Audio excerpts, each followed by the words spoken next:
હાર્દિકની ગુજરાતમાં રી એન્ટ્રી બાદ આજે ફરીવાર તે ભાવનગર જિલ્લાની મુલાકાત લે છે। ત્યારે 2 દિવસ માટે જિલ્લાના વિવિધ સ્થળો પર જઈ રેલી સભાઓ યોજી અને અનામત આંદોલનને વેગ આપશે।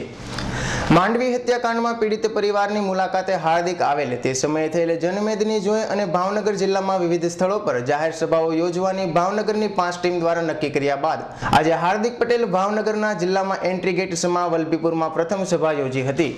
જોકે ભાવનગરની 5 ટીમમાં આંતરિક વિખવાદ અને ઘૂસેલા રાજકારણની સીધી અસર હાર્દિકની આજની વલભીપુરની સભામાં જોવા મળી હતી।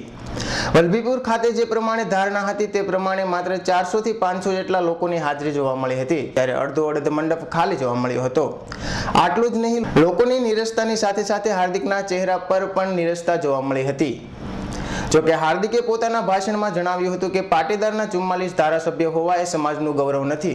ભાવનગર જિલ્લામાંથી કોઈને પણ પ્રદેશ પ્રમુખ, કોઈને કેન્દ્રીય મંત્રી બનાવી દે તે પાટીદાર સમાજનું ગૌરવ નથી।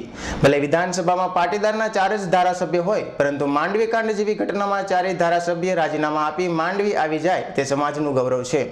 વધુમાં તેણે જણાવ્યું હતું કે જે રીતે સરકાર દ્વારા દાદાગીરીથી જનતાને અને ખેડૂતોને દબાવવામાં આવી રહ્યા છે તેની સામે અમે અવાજ ઉઠાવીશું। ભાવનગર જિલ્લાના નાના ગામડામાં જઈ સભા કરી લોકોમાં અનામત મુદ્દે જાગૃતતા લાવીશું। ઇરફાન સોલંકીનો રિપોર્ટ, ભાવનગર।